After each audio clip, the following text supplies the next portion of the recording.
What's up guys, Asian here with another build video, and today we're going to be doing the Warden Double Bow build. So ever since the Wardens were released in Morrowind, a double bow build has kind of been something that a lot of people have been interested in creating. A lot of theory crafters have kind of tried to create double bow builds to varying degrees of success. So this is my attempt at creating a vet trial capable double bow build for a Stamina Warden. So Wardens are probably going to be the best class to use if you're going to be doing with a double bow build, just because they have class abilities that are stamina morphs that you can use at range. So that's probably the main reason why you see them being double bow builds being primarily Wardens, because they're spammable, or one of their spammables as well as their strongest AoE move. They are can be used at a significant range, so it takes the most advantage of the bow's ability to one of the bow passives that basically increases the damage that you deal the farther away you are from the target. So just like our other bow build videos, we're going to be going over gear, CP point allocation, skill bars, alternatives to gear and skills. We'll be talking about the rotation, going to finish things with the 6 million dummy parse, but we will talk about the rotation and kind of what it entails, what's going on with the rotation, and why we're doing skills in a certain order. This rotation is actually very, very simple. It only consists of 2 steps. It's a very static rotation. So I don't think it's going to require too much time in terms of explaining it, but I still want to go over the rotation just so you guys can understand what's going on. So first things first, we're going to start off with our gear. For Monster Helm, we're going with Velidreth. 2-piece Velidreth. I have a heavy shoulders with a health enchant. That's just so our health can be above the 17k recommended amount for vet trials. You can go with the medium with a health enchant if you'd like, or heavy with a stamina enchant. You kind of have options here. Some people like to go 5-1-1. Other people like to do what I'm doing, which is a 6 medium, 1 heavy. Other people like to go 7 medium. But if you're going 7 medium, then you will need to add in some points either directly as to your attributes or with the health enchant if you want to make that 17k health threshold. I highly recommend hitting that 17k health threshold. Even though you are technically ranged, I would still recommend hitting it, just because you still don't have a shield because you are stamina. So not having that shield just decreases your survivability by a significant portion. Plus, you also don't have access to Deadly Cloak, which is a huge part of melee stamina DPS mitigation. So if you don't have that 25% mitigation, you are generally going to be more squishy. So that's kind of the downside of the bow build. You are going to be a little bit more squishy compared to your standard stamina DPS and your standard range DPS as well. You can kind of offset this a little bit with the skills that I'm using, but it's not really going to replace Deadly Cloak or your shield. For our 5-piece effect, we're actually going to be going with a Shadow of the Red Mountain. This is the medium set, overland set from Stonefalls. It has weapon damage, max stamina, weapon crit as the 2, 3, 4 piece, so you get one of each bonus to your stamina DPS, so weapon damage, stamina, and crit. And then 5-piece, when you deal damage with a weapon ability, you have a 10% chance to spawn a volcano that erupts after 1 second, launching liquid hot magma at the closest enemy, dealing 10,668 flame damage. This effect can occur once every 2 seconds. So why are we using Red Mountain instead of Hundings? Well, mainly because your bow dots are going to help proc Red Mountain. So that is your light attacks and your heavy attacks on your bow bars proc Red Mountain, as well as your Endless Hail and Poison Injection. So Poison Injection and Endless Hail are going to be up at all times, so you're pretty much constantly going to be able to get procs with Red Mountain. So that's why we're using Red Mountain. Now you can go with the other stamina sets as well. So you can go with Hunding's Rage, you can go with Night Mother's Gaze. With this particular build, you can even go with Sunderflame if you'd like.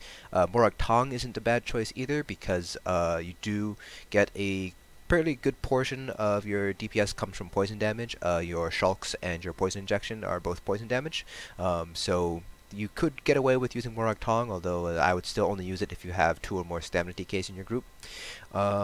So those are kind of your options in terms of your body pieces there. So you have Red Mountain, you can use Hundings, you can use Night Mother's Gaze, you can use Spriggans or Twice Fangs if you're the only stamina DPS in your group, or if you're just doing dungeons for the extra penetration.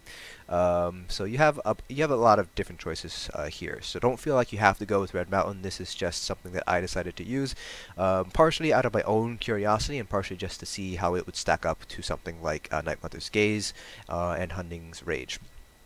So Red Mountain is kind of a good option, but like I said, you can use any of those other sets that I mentioned earlier. Now for jewelry, we are going with Vicious Ophidian, 3-piece Vicious Ophidian, all weapon damage enchants. This particular rotation that I have doesn't really have any sustain problems. I tested this on a Khajiit and I tested this on a Bosmer. You will not have many sustain issues even on longer fights with the rotation that I currently have. If you do want to change up your rotation a little bit, you might want to consider adding in a regen glyph just because it is fairly stamina intensive, especially if you're using lightweight trap because you're casting that every single bar. So that's something to keep in mind, but I still think 3 weapon damage enchants is going to be the best, even for a double bow build. And now for our weapons. So this is probably going to be the largest barrier of entry for double bow builds, because the weapons themselves do require some farming, and they are high-end weapons. They are weapons you could only get from doing vet trials. So our front bar, we're using the Master's Bow. We're going with an infused with a poison damage enchant. And for our back bar, we're going with the standard nirn Maelstrom Bow with a Double Ravage Health poisons. You can go with an infused Maelstrom Bow with a weapon damage enchant. I tested both, and they both pulled about the same DPS. Double Ravage Health is pulled ahead by about 1k or so, 1.5k. So it is going to be a little bit higher, but an infused with a weapon damage glyph is still pretty decent. You can still pull very good DPS with an infused Maelstrom Bow on your back bar. So these are the only 2 real bows that I would recommend using. You could go with a Vicious Ophidian bow if you have one of those. Again, you're going to want the exact same traits with the exact same enchant, so either infused poison on your front bar, but that's pretty much the only spot I would put the Vicious Ophidian bow on the front bar. The Maelstrom Bow, again, if you have a Vicious Ophidian bow, or if you can find a Red Mountain bow, or Hunding's or Night Mother's Gaze is probably easier to obtain. You can use those instead until you manage to get Maelstrom and your Master's Bow.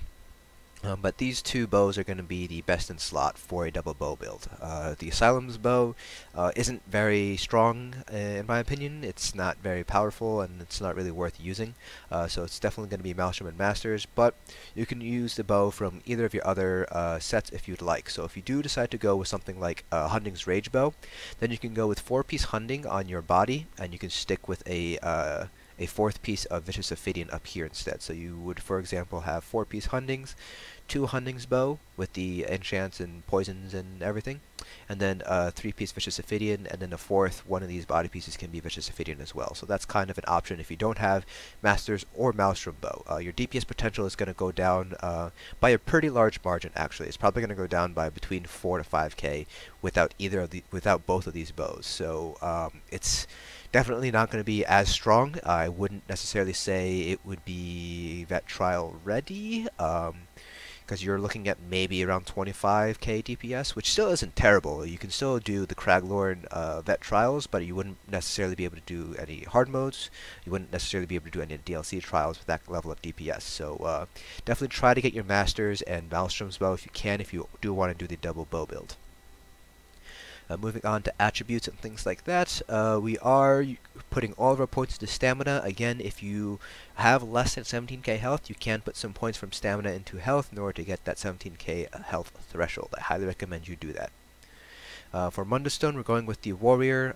You can go with the Lover for 4-man content or VMA, but you will probably end up over-penetrating in 12-man content in organized raid groups if you have Sunderflame, Night Mothers, Infused Torag's Pact, Alkosh, things like that, Power of the Light, then you're definitely going to end up over-penetrating with using the Lover, so the Warrior is going to be better for 12-man content.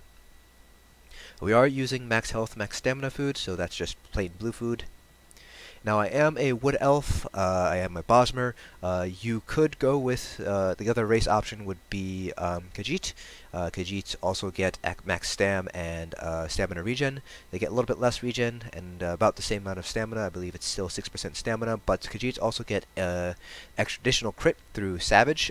So Khajiits will have higher DPS potential, but Bosmer are a very good race as well. Kind of a third option if you don't want to go with either Bosmer or Khajiit are going to be the Dark Elves, the Dunmer, because they do have 6% additional stamina as well, so pretty much even with Wood Elves. They just lack the stamina regen. And if you do end up using Red Mountain, Mountain, the 7% flame damage boost from the Dark Elf passive actually does boost Red Mountain proc. So if you do decide to use Red Mountain or even Sunderflame, then Dark Elves aren't necessarily a bad choice either. But Khajiit is going to be best for one of the better races for a double bow build. You can go with Redguard or Orc. The problem is you won't be able to make good use of their passives because you aren't dealing any melee damage, so the Redguard sustain isn't going to be as strong. They have better stamina and max stamina bonuses, lower stamina regen bonuses, so Redguards kind of will pull probably about even with Khajiit, if not a little bit lower. Orcs will definitely pull lower than Khajiits. You can also go with Imperial. Imperial is another option if you have the Imperial upgrade because they get max stamina and max health. So you don't need to necessarily, so with an Imperial you can go with all medium armor and not have to put anything into health. So that's a plus side of using an Imperial, but you do end up getting lower stamina overall and you don't get any stamina regen. So that's a downside of using an Imperial as the race. And now for our skills. So our front bar we have Poison Injection, Cutting Dive, Subterranean Assault, Lightweight Beast Trap, Bird of Prey, and Flawless Dawnbreaker. So we won't be using Flawless Dawnbreaker as our damage ultimate. This is just there for the 5% additional weapon damage. We also won't be using Cutting Dive either. Despite it being there, Cutting Dive is just there for the 2% additional weapon boost that we get from an advanced species. So that's why Cutting Dive is there. We're actually not going to use this at all, surprisingly enough. For our back bar, we have Bull Netch, Green Lotus, Endless Hail, Razor Caltrops, Fetcher Infection, and Ballista. Ballista is going to be our primary damage ultimate. This is the ultimate that we're going to be using. Fetcher Infection, we're not using this. This is just there again for the advanced species. We get that 2% additional damage done. Green Lotus is there for the additional heals. It's really nice to have that additional heals as on top of anything on top. So you can replace this with Vigor if you prefer a burst heal compared to a longer lasting heal duration. Green Lotus will heal for more, it's just that Vigor will provide more health over a shorter period of time. So Vigor is a viable option to replace Green Lotus. None of these skills are going to be really replaceable here. You obviously want to have Bull Netch for your sustain. Endless Hail and Caltrops, those are staples for any stamina DPS. Fetcher Infection, you could swap this out for Vigor if you'd like, so you can have Vigor and Green Lotus, but you lose out on the 2% additional damage from advanced species. In terms of ultimates, you can actually go with the Bear ultimate if you'd like. You can go with Wild Guardian. That's not a bad idea. However, pets are kind of frowned upon in vet trials. There are some fights where they're not going to be very useful, so you definitely want to have a non-pet, non-bear build. So this is kind of the non-bear build, but you could go with you could double slot the Bear ultimate if you'd like. You'd actually probably end up pulling a little bit higher DPS as a result. So there's really nothing here on the back bar that you can replace. You could actually go with Soothing Spores if you'd like, if you want another burst heal, or even Enchanted Growth if you want the Minor Intellect and Minor Endurance, but it's so expensive it's not really worth using. Under Winter's Embrace you could actually go with something like Ice Fortress for that minor protection buff, or you can go with Shimmering Shield to give yourself a little bit more protection.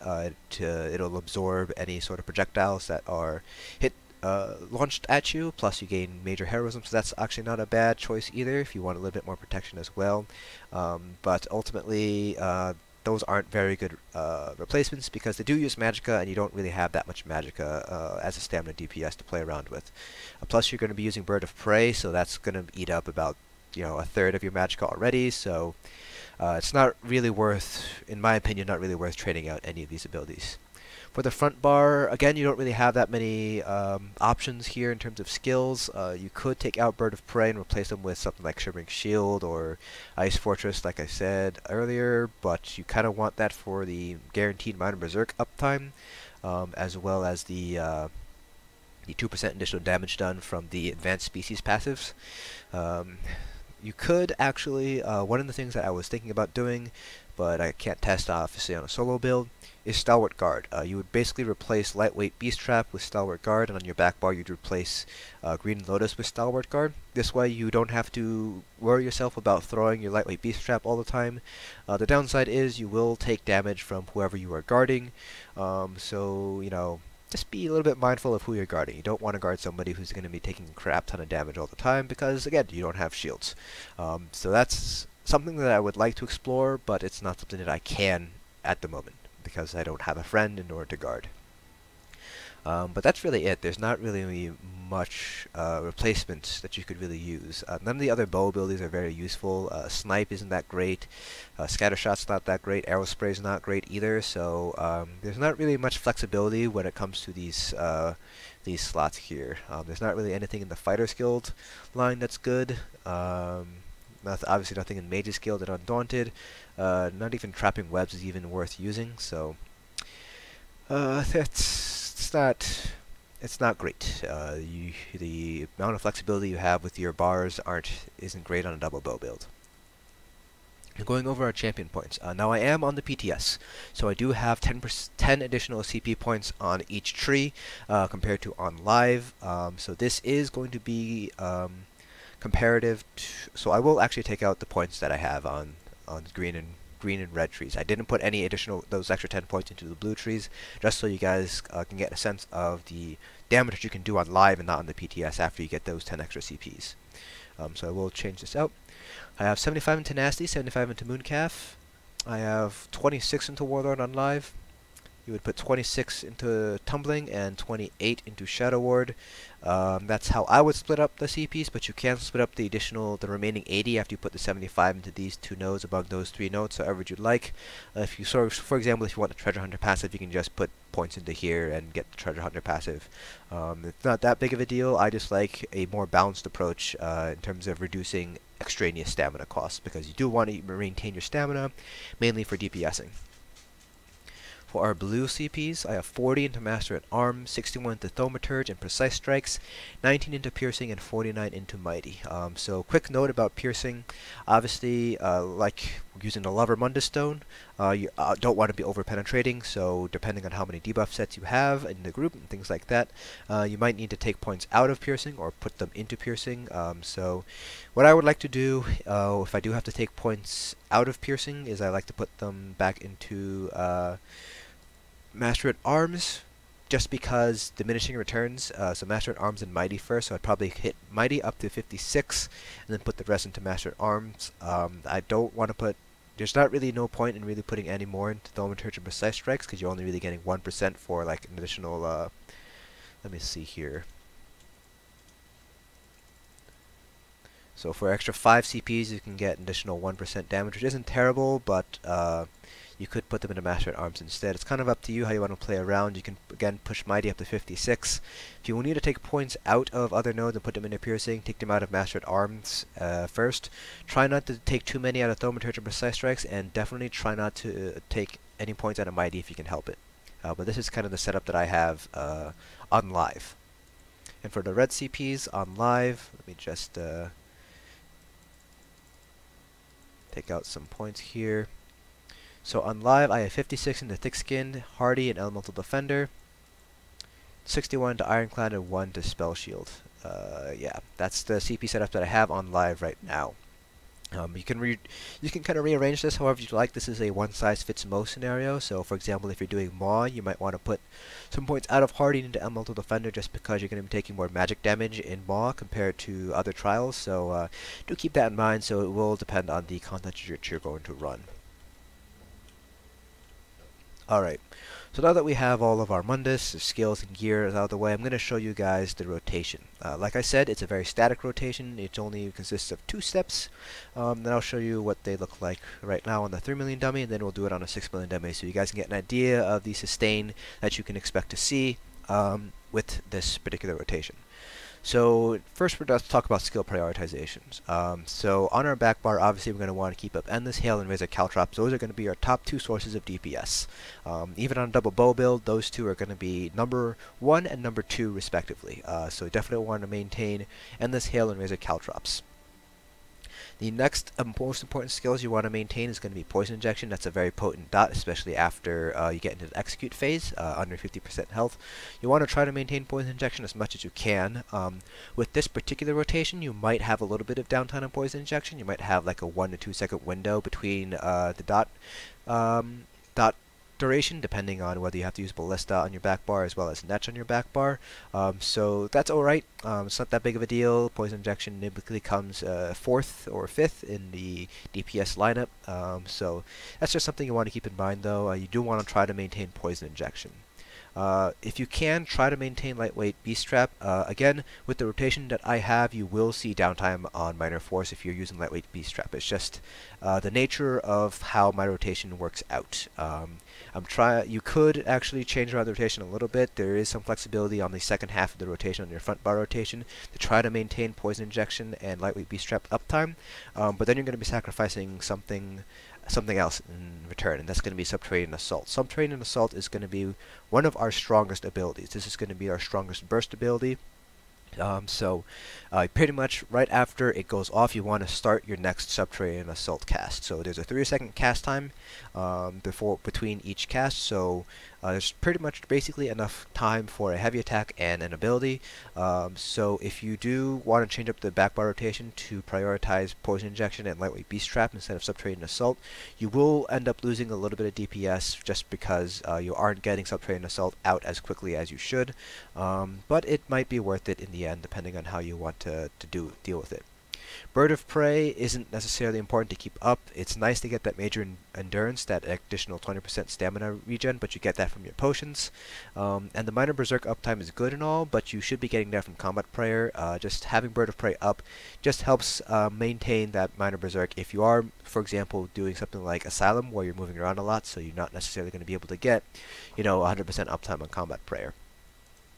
And of course, you always want to try to maintain your Bull Netch, because that is a major source of sustain. It's a very high amount of stamina that you get per second compared to, so you want to keep this up as much as you can. And again, you don't need to use Fetcher Inflection, you don't need to use Cutting Dive. You can use Green Lotus, you can include that in your rotation if you'd like. It's not a bad idea to have it up, so it's kind of up to you how you want to deal with it.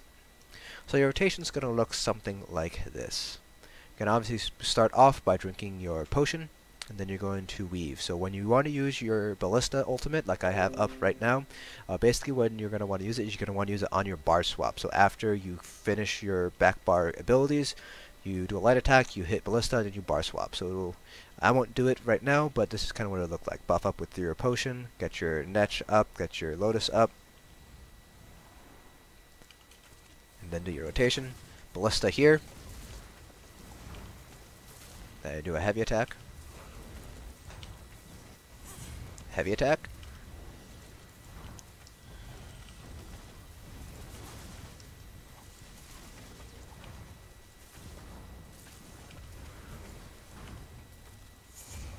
So I can see here it's a pretty static rotation. And then you just re-up your Netch every other rotation. And this is what I mean when I say you'll have some downtime on Poison Injection with this rotation.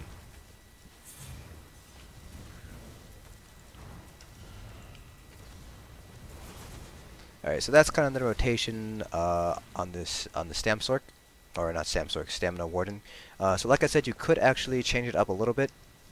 So you could do something like this instead. Starting on your back bar.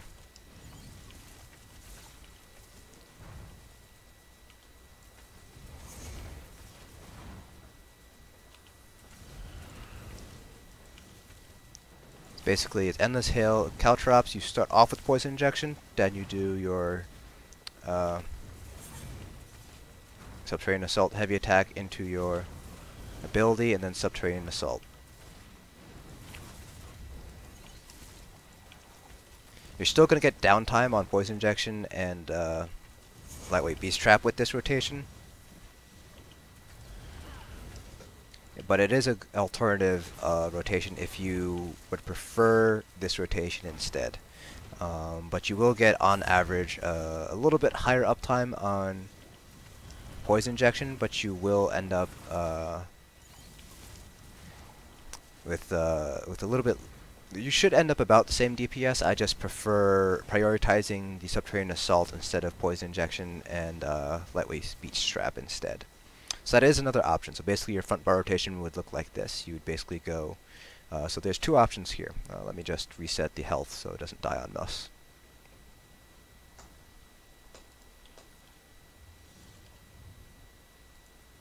So your front bar rotation, you basically have two options here. So you can start with the poison injection, so you go light attack, poison injection, Subterranean Assault into a heavy attack, into lightweight, Subterranean Assault, heavy attack, Bird of Prey, light Subterranean Assault, and then you do your back bar rotation. And you do it again, so light attack like that, heavy attack, to lightweight, light attack into Subterranean Assault, heavy attack into Bird of Prey, light attack into Subterranean Assault through your back bar rotation. The second method you can do with your front bar rotation starts with Subterranean Assault, so you do light attack, Subterranean Assault, light attack, poison injection, heavy attack, into Subterranean Assault, light attack. I messed that up, hold on, sorry. So, light attack, Subterranean Assault, light attack, poison injection, heavy attack, Subterranean Assault, light attack, lightweight, heavy attack, Subterranean Assault. So that's your other option there. So again, oh, I fucked that up again. Sorry. You can tell I'm not very So basically what you're doing is you're heavy attacking before each Subterranean Assault. Then you do your back bar rotation after you use Bird of Prey. So that's all fine and dandy, so let's actually see it in action. So we're going to do a 6 million dummy parse so you guys can get an idea of the kind of DPS that we can pull. I will reset the dummy, and I will actually take away the 3 million too, just because Red Mountain can sometimes hit that instead. So one thing that I am going to keep tell you guys is that I am on the PTS, and currently combat metrics is bugged on PTS, so I won't be able to show you guys the combat metrics report. But you can see the combat metrics running DPS meter on the bottom left hand corner of the screen, so just keep an eye on that, and that'll give you the final DPS at the end. Unfortunately, like I said, I can't give you the report, so I can't show you the uptimes or anything like that. I don't have a Bobo Warden on the live server, so I have to do this on the PTS, unfortunately. Alright, I will try to narrate throughout the rotation just so you guys can be aware of what's going on. So for a Bobo build, you do want to stay on as far away as possible. The Stralks have a 20 meter radius, not radius, length.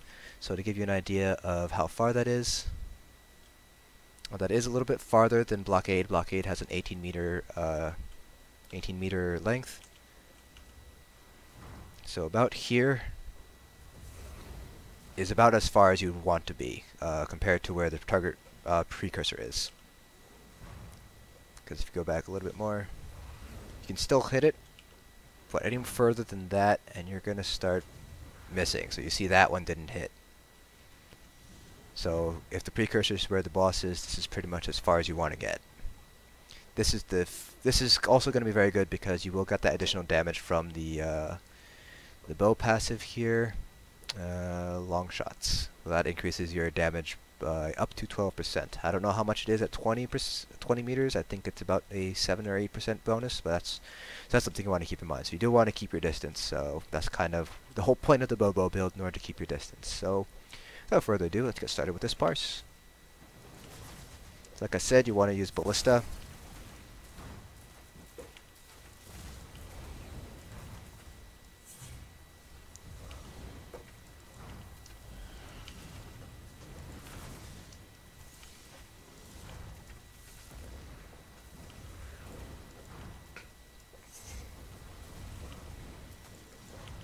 You want to bar swap. Basically, you want to animation cancel, bar swap cancel out of the Bird of Prey animation.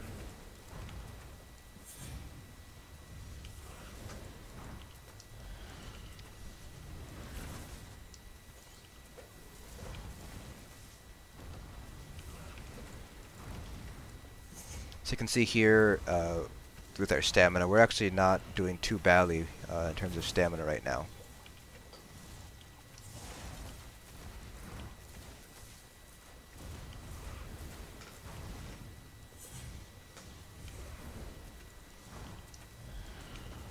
So we do want to finish our entire rotation, even if that does mean we end up losing uptime on Endless Hail and Caltrops.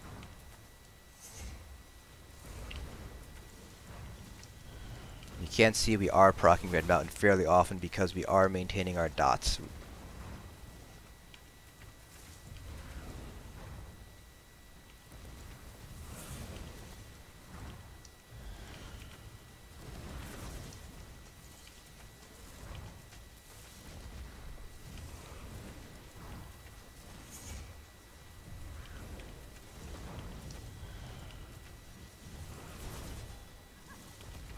Again, we want to use Ballista at the very end of our rotation.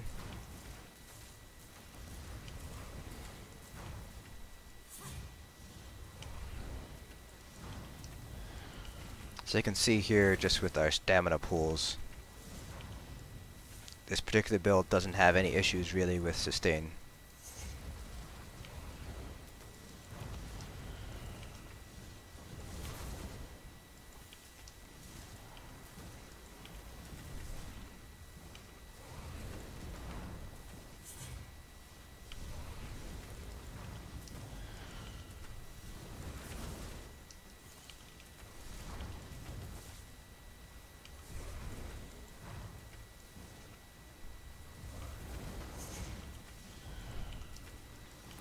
A little bit of lag spike there, so we didn't get our complete rotation out.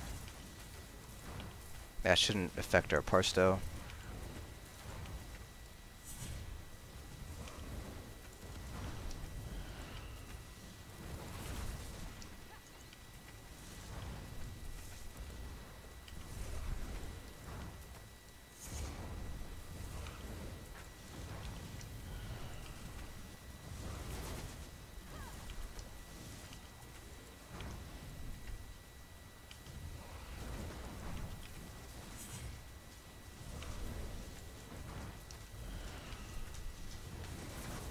Alright, so there we have it.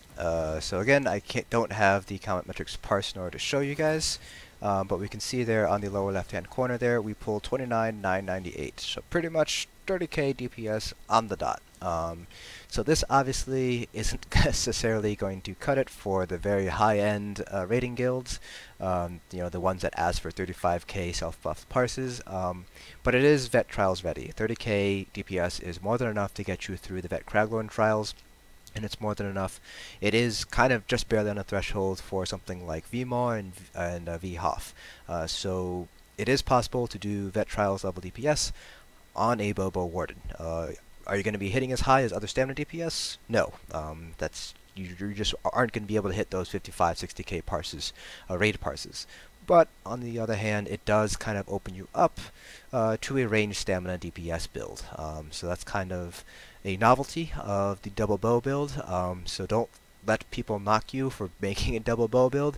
Like I said, the rotation is very static, it's very easy, and you can get 30k DPS using Red Mountain. You can get even higher if I was using something like Twice Fang Snake. Remember that I have very little penetration right now. All I'm getting is Major Fracture and Piercing. I'm not getting Night Mother's Gaze or Sunderflame or any other of those group debuffs. So on an actual raid parse, my parse would definitely be pretty much approaching 35k, maybe even up to 40k potentially. So that's something you also want to keep in mind. And the other plus side of this is you don't have any sustain issues. You obviously you saw during that parse, the lowest our stamina ever got was maybe around like 40% or so. So you don't really have sustain problems with this particular rotation. You're fitting in 2 heavy attacks on your front bar, which is more than enough to sustain you during a long fight. I feel like you could probably do a 25 million dummy parse with this build and not have to worry about sustain at all. So that's it for this build video. Hope you guys enjoyed it. I will be making more builds like this, kind of not necessarily the meta builds, but very fun builds and very viable builds nonetheless. So hope you guys found this video informative, and I'll see you guys in the next dungeon.